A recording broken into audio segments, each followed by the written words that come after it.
Hi Prakash గారు. Hello అండి. లైఫ్‌లో మనకి కొన్ని టైమ్స్ మనకి చాలా ఆప్షన్స్ వస్తుంటాయి. కానీ డెసిషన్ మేకింగ్ అనేది డిఫికల్ట్ అవుతది ఆ టైంలో. ప్రాపర్ డెసిషన్ తీసుకోవాలంటే ఏదైనా ఫార్ములా ఉందా? ఉందండి. దాన్నే 37% రూల్ అంటారు. ఓకే. ఆప్టిమల్ స్టాపింగ్ రూల్ కూడా అంటారు. ఇదేం చేస్తుందంటే ఈ రూల్ మనకు బెస్ట్ ఆప్షన్ని తొందరగా కనుక్కునే మార్గం చెప్తుందన్నమాట. అంటే it's a short cut to make a decision. కొన్ని ఇంపార్టెంట్ డెసిషన్స్ ఉంటాయి. ఫర్ ఎగ్జాంపుల్ డేటింగ్, అంటే somebody wants to get married. Okay. ఎంతమందిని చూస్తే కరెక్ట్ వాళ్ళని పెళ్లి చేసుకోవచ్చు. ఇది లైఫ్కి సంబంధించిన డెసిషన్, చాలా ఇంపార్టెంట్ డెసిషన్. ఓకే, అలా అని వందల కొద్ది మందిని చూస్తూ ఉండలేం కదా.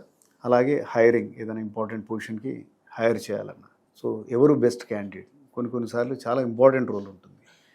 దెన్ అట్లాగనే మీరు ఒక ప్రాపర్టీ కొనాలనుకుంటున్నారనుకోండి, ఎట్లా? సో ప్రాపర్టీ మీద మీకు చిన్న ఎగ్జాంపుల్ చెప్తాను. దానికి లిమిటెడ్ టైం ఉంటుంది. మన దగ్గర డబ్బు ఉంది, మనం ఏదో ఒక అపార్ట్మెంట్ కొందాం అనుకుంటున్నాం. మనం ఎక్కువ డిలే చేస్తే ప్రైజెస్ అవి పెరుగుతూ ఉంటాయి. అట్లాగని తొందరపడి కూడా మనం కొనలేము. సో ఈ డెసిషన్ మేకింగ్ అదే డైలమా. అంటే మీరు వెంటనే డెసిషన్ తీసుకుంటే తప్పు డెసిషన్ కావచ్చు. ఓకే. అవునా? అవును.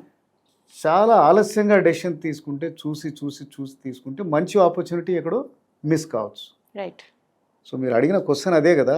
ఇది అంటే ఇన్ని ఆప్షన్స్ ఉన్నప్పుడు కరెక్ట్ ఆప్షన్ ఎలా తీసుకోవాలి? కరెక్ట్ ఆప్షనే కాకుండా కరెక్ట్ టైంలో కూడా తీసుకోవాలి. అందరికి ఇంత లగ్జరీ ఆఫ్ టైం ఉండదు. ఓకే, సో ఇప్పుడు అపార్ట్మెంట్ మనం కొందాం అనుకుంటాం. డబ్బు వచ్చింది, మనకు ఏదో ఉడికోవాలి ఇన్సెంటివ్ వచ్చిందో, లేకపోతే శాలరీ హైక్ వచ్చిందో, బోనస్ వచ్చిందో, లేకపోతే ఇంకేదో ప్రాపర్టీ అమ్మితే డబ్బు వచ్చిందో, you to buy a property. Then నేను ఇంతకుముందు చెప్పినట్టుగా ప్రాపర్టీ తొందరగా కొనకపోతే ప్రైజెస్ హైక్ అవుతూ ఉంటాయి. సో ఒకటి పెట్టుకున్నాం అనుకోండి, 15 రోజుల్లో మనం డిసైడ్ చేయాలి. ఒక 10 ప్రాపర్టీస్ చూసి మనం డిసైడ్ చేయాలని అనుకున్నాం అనుకోండి. 10 ప్రాపర్టీస్ చూడాలంటే అంత ఈజీ కాదు, అవి డిఫరెంట్ కార్నర్స్లో ఉంటాయి. ఈ రూల్ ఏం చెప్తుందంటే 10 ప్రాపర్టీస్ మీరు అనుకున్నప్పుడు 37% చూడండి అందులో. అంటే 10 ప్రాపర్టీస్కి 37% అంటే 4 అవుతాయి సుమారు, 3.7, బట్ 4 ప్రాపర్టీస్ అన్నమాట. ఓకే. సో ఫస్ట్ 4 ప్రాపర్టీస్ చూసినప్పుడు మీరు కొనద్దు, ఓన్లీ చూడాలి. చూస్తే దాంతో ఏంటంటే అవగాహన వస్తుంది అన్నమాట. ఎట్లా ఉన్నాయి ఏంటి దాని గురించి టోటల్గా. సో అది ఒక రీసెర్చ్ లాంటిది అవుతుంది అన్నమాట మీకు. ఓకే. సో ఏ ప్రాపర్టీస్ ఎక్కడ ఉన్నాయి, వాటి ప్రైస్ ఏంటి, వాటి వేరే అన్ని ఫీచర్స్, అవి దాని క్వాలిటీ ఎలా ఉంది, అది అప్రిషియేట్ అవుతుందా ఫ్యూచర్లో, అవి ఇవన్నీ అవుతుంది. ఈ 4ని కొనొద్దు. దెన్ 5వ ప్రాపర్టీ చూసే టైం నుంచి ఆ ప్రాపర్టీ ఈ 4లో ఏదో బెస్ట్ ఉంటుంది కదా, దాని మీద బెటర్ ఉంటే దాన్ని కొనేయండి. అది 5th కావచ్చు, 6th కావచ్చు, ఏదైనా 7th కూడా కావచ్చు. అంటే మీరు ఒక 10 ప్రాపర్టీలు చూడాల్సిన పని లేదు. మీరు మీ బేస్ ఒక 20 ఉందనుకోండి, 20 అంటే దానికి అగైన్ 37% అంటే సుమారుగా 7 ప్రాపర్టీస్ అవుతాయి. సో 7 ప్రాపర్టీస్ చూసి కొనొద్దు. బట్ 8th నుంచి you can decide. First 7 don't decide. 8th ఎలా డెసిషన్ తీసుకుంటారు? ఈ 7లో ఏది బెటర్ ఉందో దాని మీద ఇది బెటర్ ఉంటే ఆ డెసిషన్ తీసుకోండి. Why 37% sir? 37% అంటే ఇది ఎవరో మైండ్లోంచి వచ్చింది కాదు, ఇది మ్యాథమెటికల్లీ ప్రూవెన్. చాలా రీసెర్చ్ చేసి ఒక నంబర్ ఉంటుంది 1/e అని, 1/e డివైడ్ చేస్తే 37% వస్తుంది. ఇది రీసెర్చ్ బేస్డ్ అనమాట. It is proven. Okay. So simplify అయిందా మీ ప్రాబ్లం? ఎస్.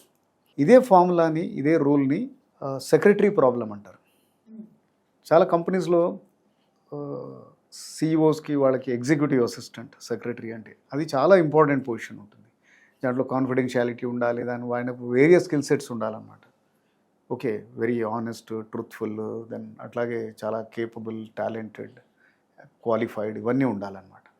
సో కొన్నిసార్లు ఒక 100 మంది సివిలు వస్తాయి. 100 మెంబర్స్ని మనం ఇంటర్వ్యూ చేయడము, ఎవాల్యుయేట్ చేయడం కష్టం అన్నమాట. సో ఏం చేస్తారంటే ఈ ఫార్ములా ఉపయోగిస్తే 37 పీపుల్ని యూ కెన్ ఇంటర్వ్యూ. సో ఆ 37లో అంటే వాళ్ళని చూస్ చేసుకోకండి. సో 38th నుంచి ఈ 37లో బెస్ట్ ఎవరైతే ఉన్నారో వాళ్ళ మీద నెక్స్ట్ 5-6 ఎవరైనా బెటర్ ఉంటారా చూడండి, then you can hire them. లేకపోతే అక్కడ బెటర్ అనిపించకపోతే if you have an option, fall back option ఏమైనా ఉండేది ఉంటే, ఈ 37 లేదంటే బెస్ట్ అనుకున్నారో ఇక వీళ్ళకంటే బెటర్ దొరకట్లేదు అనేసి you can pick them up. So you need not interview, those many people అనమాట. సో దీనివల్ల ఏమవుతుందంటే డెసిషన్ మేకింగ్ కొద్దిగా మనం చూసి చేస్తా ఉన్నాం.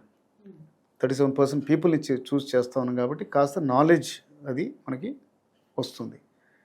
హరీగా తొందరపాటుగా చేసిన థింగ్ కాదు.